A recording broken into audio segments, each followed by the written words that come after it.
The African Union Commission and the entire African continent observe Africa Day with a call for Africans to stage a joint and coordinated front against the coronavirus pandemic that is threatening billions on the continent.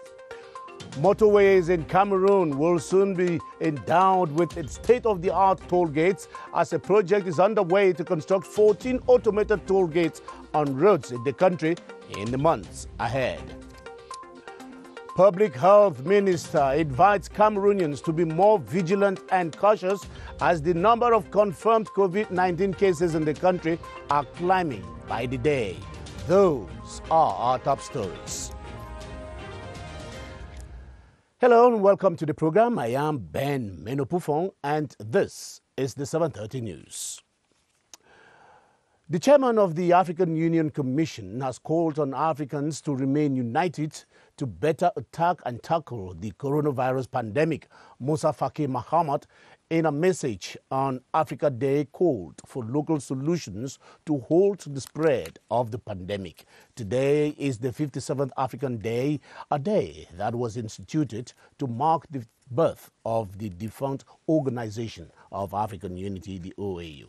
Charles Sebune has more on the context of celebrating the day.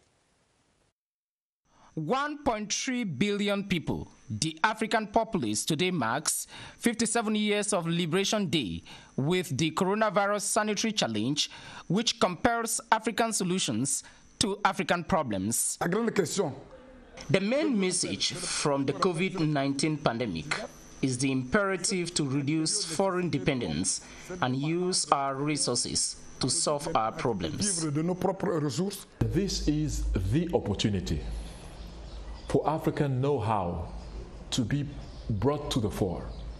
This is the time. This year's Africa Day primarily focused on urbanization for the sustainable development of Africa's future cities is overshadowed by the disease, which has killed plus 3,000 and infected plus 100,000 others. There is no better way to celebrate African Day than to engage people in an intellectual, moral, and political renaissance of our continent.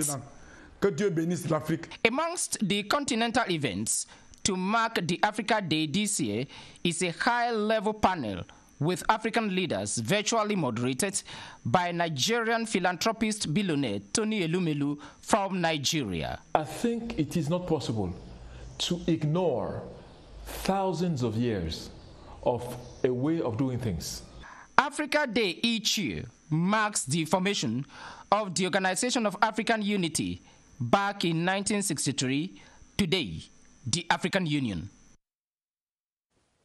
This 57th edition of the Africa Day is being observed under the theme Silencing Guns, Creating Conclusive Conditions for Africa's Development and Intensifying the Fight Against the COVID-19 Pandemic, a peculiar virtual celebration that has taken place today due to the crisis rocking humanity. Our reporter Joyce Tata sampled the opinions of some Yaoundé city dwellers on Africa's current challenges and pieced together the following report.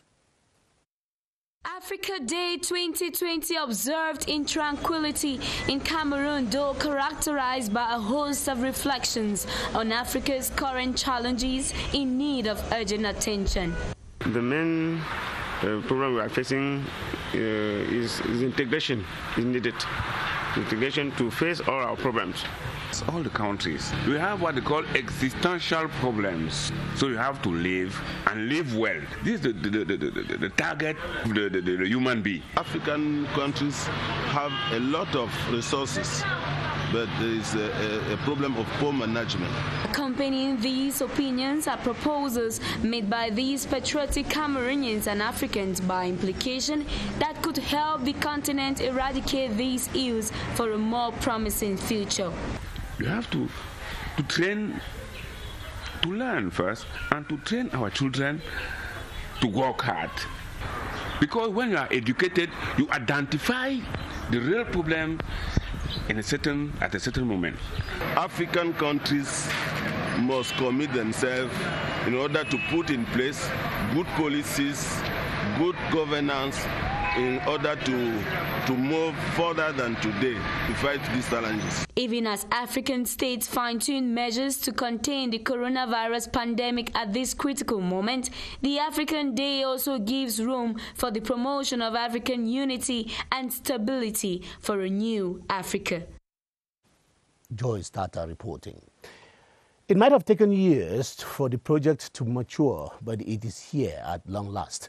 In the months and weeks ahead, Cameroon, too, will be endowed with automated toll gates on some of its major motorways, and this thanks to a public-private partnership signed last week between the Cameroon government and the Paris-based Fayad Group. In the first of our week-long series on the modernization of the country's toll gate infrastructure, Joyce Kimbi-Fowajo retraces the long and winding road to this infrastructural breakthrough. It all started on December 10, 2009, when the then Prime Minister, head of government, assigned the Minister of Public Works to head the commission charged with studying the possibility of modernizing Cameroon's toll gates. October 2010, the report on the study was ready, indicating the need to automate 14 toll gates out of the existing 45 all over the national territory. This on the pretext that the 14 selected were the most beneficial, representing 75% of the total toll gate revenue collection nationwide. Then between October 2010 and June 2016, the Ministry of Public Works, the commission in charge of drafting the partnership agreement, and the Special Commission on the partnership contract prepared the administrative, technical, judicial and financial component of the contract. The international calls for tender were then launched between June 2016 and August 2017. 10 groups of companies expressed their interest, but after a pre-selection, 3 of them were retained. These 3 pre-selected groups of companies were then invited on January 26, 2018 for discussion on final selection. The final bids from candidates were deposited for examination and analyzed by the commission in charge on July 6, 2018. That led to the designation by the Prime Minister of Razelberg and Société Aiguës Project SA on April 24, 2019 as the adjudicator. The terms of the contract on the automation of the 14 toll gates were arrived at after discussions from April 2019 to March 2020. And finally, the 11 years long and winding story of Cameroon's automation of its toll gates project materialized on Monday 18, 2020 by the signing of the public-private partnership contract for the automation of 14 toll gates across the country. Let's wind back the hands of the clock a little and give you echoes of the feast of the Ramadan as was celebrated in some parts of the country yesterday. In Bolova in the South region, the Muslims implored Allah to hasten the end of the coronavirus pandemic, whose outbreak compelled them to pray from their homes and not at their traditional prayer grounds. We have details with Benn from the South. On the day of the feast to mark the end of the Ramadan, mosques in Bolova were closed. Allahu Akbar. This, however, did not stop Muslims from praying. We continue to pray to God to take away the coronavirus, which has devastating effect on the world. We thank God that we spend the month of the Ramadan in good health. As the Muslims observed the end of the Ramadan month, they respected COVID-19 barrier measures. No community prayers were organized. Most faithful prayed with their families or in small groups.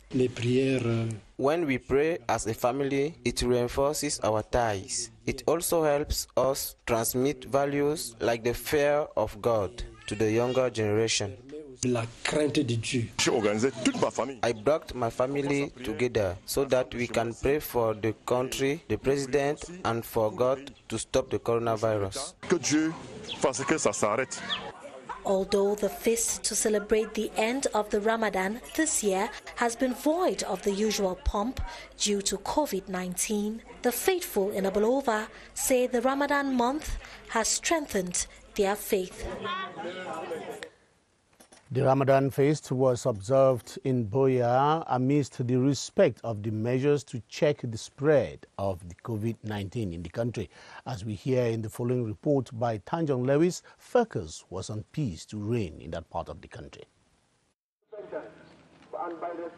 For over 30 minutes, the Muslim faithful implore God's mercy in Cameroon, especially during this period when the southwest region has been hit by the coronavirus pandemic. During the sermon at the Boya Central Mosque, the Imam Al-Haji Muhammad Abubakar called on the Muslim faithful to be steadfast and draw closer to Allah. He emphasized on the importance of living together and the good upbringing of children in society. After having observed 30 days of abstinence and fasting, we have to break the fast, and when we're breaking the fast, it has to do with the act of the prayers. Evil has appeared on land. God has brought this sickness as a trial to tell man that no matter your strength, no matter your wealth, no matter your position, he remains God. It is our collective and individual responsibility to go back to God. The festive mood was no longer there. There's social distancing, so people are advised to stay indoors. They are no longer going to go out and be celebrating as it was done. Colorfully dressed Muslim men, women and children who presented themselves at the mosque made their humble request to Allah. We are not enjoying this day. We had to be enjoying today, but we are just staying at home, and I beg God to bring down the cure of the coronavirus. The Muslims were urged to copy the examples of Prophet Muhammad, who exercised faith during challenging moments. The Imam reminded them to continuously respect guidelines put in place by the government in order to flatten the curve of COVID-19 in the southwest region. As I was announcing in the headline, the number of confirmed coronavirus cases in Cameroon is increasing by the day, with over 1,600 new cases recorded in the last 2 weeks alone. The Minister of Public Health, Dr. Manauda Malachi, in a tweet this Monday, May 25th, informed the public that Cameroon is entering a complicated phase of the COVID-19 pandemic. Ewane Epole now presents the situation and measures prescribed to limit the spread of COVID-19 in the country. Since the first reported case in March, the coronavirus has now spread to all the 10 regions of Cameroon. Over 1,600 new confirmed cases have been recorded for the past 2 weeks, and 528 cases registered on May 21st alone, with many people dying by the day. These are confirmed cases. The disease is spreading rapidly, and Cameroon has been classified highest in the number of COVID-19 cases recorded so far. We are an example of countries that prepared for the riposte, but the situation is getting worse. Cameroon is now the most affected country in the sub-region and second in sub-Saharan Africa. With a quickly rising rate of infection, the Minister of Public Health, Dr. Manauda Malachi, in a tweet this Monday, May 25th, informed the public that Cameroon is entering a complicated phase of the COVID-19 pandemic, advising all and sundry to protect ourselves more than ever and to protect our families.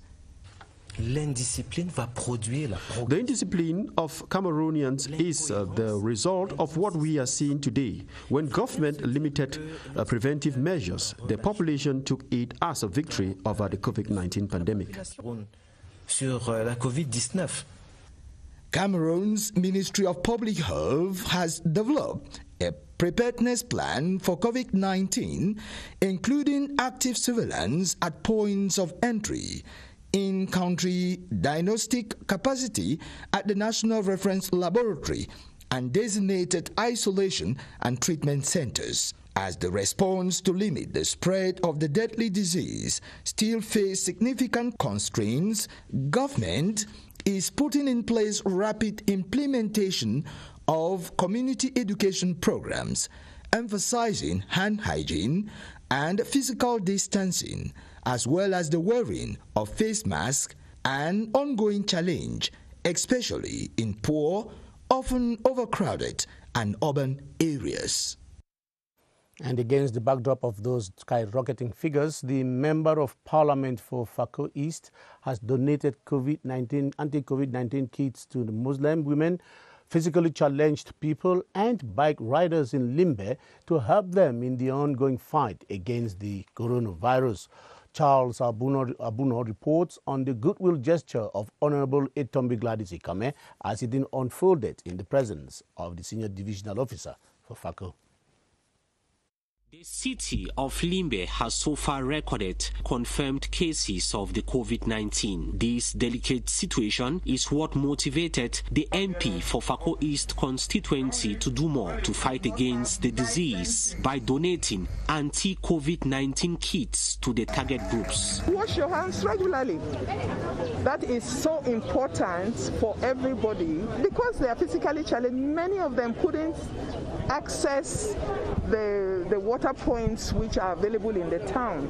That is why I thought that it was necessary to give them personal water points. The SDO for Fako, Emmanuel Ludu Engamba, also donated hundreds of face masks to assist in the anti-COVID-19 effort. The beneficiaries of this gesture, including some bike riders, whom Honorable Etombi Gladys assisted in getting driving classes and licenses, have expressed their gratitude. Having a driving license is not an easy thing once it comes to transport sector.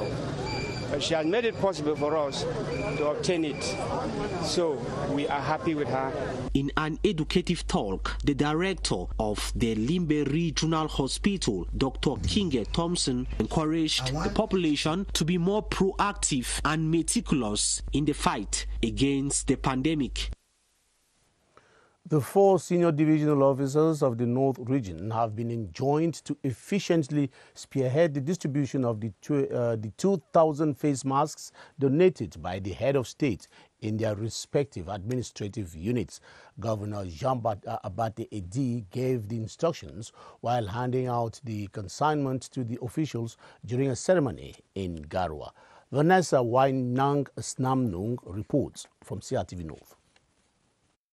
Regular handshaking, community meals, joint prayers, and regular crowd pulling ceremonies are major religious and sociocultural realities of the North region, which unfortunately are coronavirus friendly. The head of state's special consignment of 20,000 face masks will certainly contribute a great deal in containing the spread of the respiratory disease in such a favorable environment. While handing over the package to each senior divisional officer of the 4 divisions of the North region, Governor Jean-Abate Edi stressed on the need for the gifts to reach destination, especially to the less privileged, who he added are expected to adequately use the face mask, which according to experts provides maximum protection against the deadly COVID-19, which hopefully will be kicked out of the North region.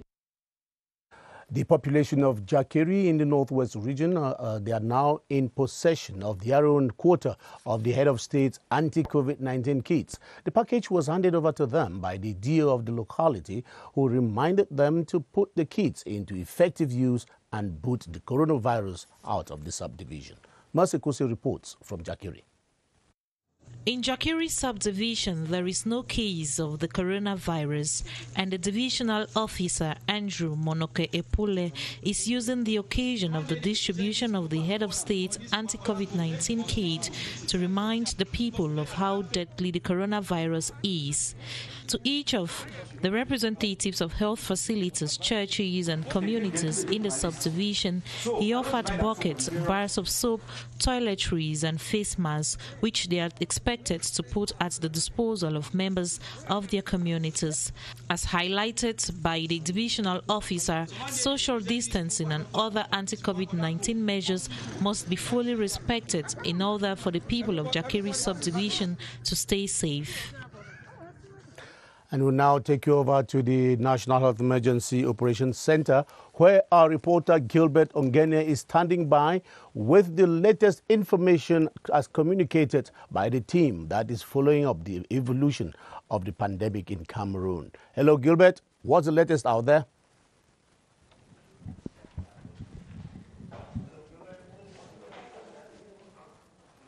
Hello, Benn MENO PUFONG. Welcome to the Public Health Emergency Operations Center. The situation out there is quite mind-boggling as the figures of new infections to the coronavirus keep soaring. And as you rightly said a while ago, we have 154 new cases of infection to the coronavirus only for the day of today. That's for the day of today alone in Cameroon. And we have 6 deaths from the COVID-19 and 52 recoveries for the day of today. And those figures are quite telling. It means that we have passed the mark of 5,000 infections in the country. The press briefing that took place a while ago laid emphasis on the public health emergency, on the sacrifices and efforts that are being put in by medical personnel at the Public Health Emergency Center and elsewhere across the country to make sure that they save lives, the lives of patients, the lives of Cameroonians who, of course, get infected this virus. And another emphasis too was laid on the fact that stigmatization on health personnel and patients should stop. The public health experts who are here at the center, of course, condemned the attitude of a landlord who evicted his tenant because the tenant was tested positive to COVID-19. Such attitude, of course, not to be allowed or condoned out there. And so the situation is quite preoccupying. As I was saying, these figures are skyrocketing, and the watchword remains the barrier measures that must be respected by the population out there, especially when it comes to periods like feast periods, like we're passing through the Ramadan feast. You know, it's a feast that normally spans 7 days in ordinary situations, but since we are in a peculiar situation out here now because of the global health crisis, the population have to avoid going out for the normal picture sessions that they normally go out to carry out after the celebration of the end of the Ramadan fast. That is the situation out there. Benn, MENO, PUFONG, over to you. Very much, Gilbert Ongene, and the situation is really preoccupying. Cameroonians have got to sit up. Let's take you now to the Far North region, where the state and the United Nations High Commission for Refugees have partnered to stem the spread of the COVID-19 pandemic in the Far North region. And this was during a ceremony to hand over a consignment of anti-COVID kits to vulnerable populations of that part of the country. We have this correspondent report from one of our reporters from CRTV Far North.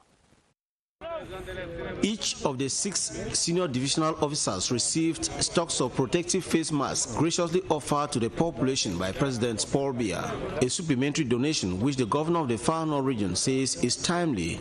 There's one thing to have material and another thing to make good use. And we do call population, the entire population, the Far North region, to make good use. Everybody have to be involved in that fight. The head of state's goodwill gesture has been backed up by the UN Refugee Agency, whose chief of bureau for Marwa has handed out hand-washing stations and sanitary materials. We are not working for refugees only. We are working also for internal displaced persons and the host community. Before Marwa, the UN Refugee Agency was in Kuseri, Logona and Shari division with a similar donation. Shun stigmatization and save lives. This is the recommendation of a former COVID-19 patient, His Royal Highness Wilfred Eteki, who testified that recovery from the disease is possible. Rene Kache of CRTV Littoral caught up with him, and in the following report, he recounts his ordeal and relief following his recovery.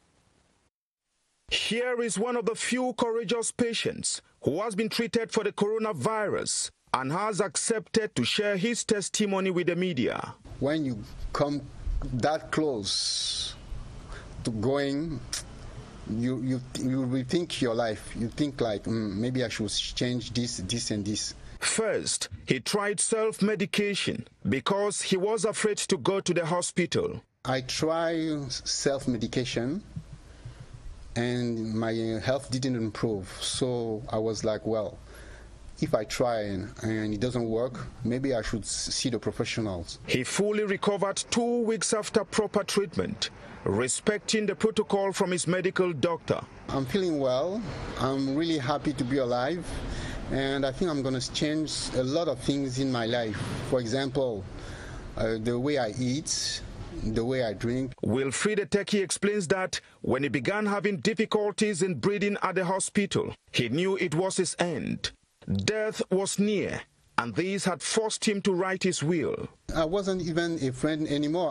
I knew I was dying. I was like, it's 2 a.m., what's the point? I was like, okay, I'm going to write a letter to everyone, and tomorrow morning, when I'm gone, at least they will have a last word. He therefore discourages self-medication. We don't know how to cure ourselves. We are not doctors. The former COVID-19 patient became popular with his recent Facebook Live, during which he shared his testimony. But he says life is more important than stigmatization. I would rather be stigmatized and save at least one life. As a recovered coronavirus patient, Wilfried Eteki says there is need for constant media sensitization on the existence of the coronavirus. You have people who went to school, who had degrees, bachelor, PhD, who still don't think this disease exists. The virus is real, and it is amongst us. Caution. And with the respect of the barrier measures, there can be more testimonies like the one of His Royal Highness William Eteki. The Yassa village in the Douala 3 subdivision now breathes an air of cleanliness. This is thanks to a hygiene and sanitation campaign spearheaded by the Development Association of the village. Alfonso Bongwa was out there for an on-the-spot appraisal and now reports from our bureau in Douala. The local development project is known as Yassa Village Prop et Fleury, and it has been going on for close to 2 years now. It is piloted by sons and daughters of the Yassa village, one of 7 Banga Bakoko villages under the umbrella of their development association, Aridel. Douala is expanding, and as you may know, Yassa is a neighborhood of Douala, which almost for a decade we saw a growing number of inhabitants joining Yassa. As a result, we engage ourselves as a community members to try and make sure that we live in a kind of environment that respects urbanism. We aspire to an environment that must be clean. The administration of the Douala 3 subdivision, led by the divisional officer Laurent Victor Ayesi Mvogo and the mayor, came to bear witness to the initiative and throw their support behind the local development association. I want to encourage these young people who are using their own money to improve what the government have given them. Trees were planted by the officials as a mark of solidarity to the exercise. Aridel has set the pace for others to follow. Yassa is the gateway to Douala from the east wing of the city. Keeping it clean and green is therefore a necessary public relations strategy for the image of the entire economic capital. Private basic education officials in the East region have been groomed on how to scout and obtain subvention from the state. This was during the annual regional committee meeting of the private education, which was presided over by the regional delegate for basic education in the East region. We have details with Mokom Robert Achu. The East Regional Delegate for Basic Education, Tamak Georgette, who presided over the forum, spells out the modalities of government subvention to private nursery and primary schools that are authorized to function and are functioning well. The forum was also occasion for representatives of some services, including taxation, the CNPS, commerce, to mention but a few, to deliver exposés on topics that are of benefit to the private nursery and primary schools. On their part, the proprietors seized the occasion to present some of their problems, with the major ones at the moment being the difficulty to pay their staff due to the fact that school fees were not completed before the compulsory holidays caused by COVID-19. The source of our income is what parents pay for their children. And actually, we are in the East here where life is actually difficult. Parents, we permit them up to the month of May before some of them can even complete the fees. And so by the 17th of March, we had collected maybe 55%, particularly my own school, and the rest of the money remained outside. Parents that I contacted, they told me, but they have closed schools. You're asking money for what? So you see, it is from this morning that we were able to pay teachers. So now we are actually in a dilemma. The committee members also treated other issues to enable them prepare for back to school come 1st June. Now, a recap of our top stories. The African Union Commission and the entire African continent observe Africa Day with a call for the continent to stage a joint and coordinated front against the coronavirus pandemic that is threatening billions on the continent. Motorways in Cameroon will soon be endowed with state-of-the-art toll gates as a project is underway to construct 14 automated toll gates on roads in the country in the months ahead. Public Health Minister invites Cameroonians to be more vigilant and disciplined as the number of confirmed COVID-19 cases in the country are climbing by the day and claiming more lives. And that's where we'll end into this edition of the 7:30 News. Thanks for watching. We'll be back again tomorrow. Good night.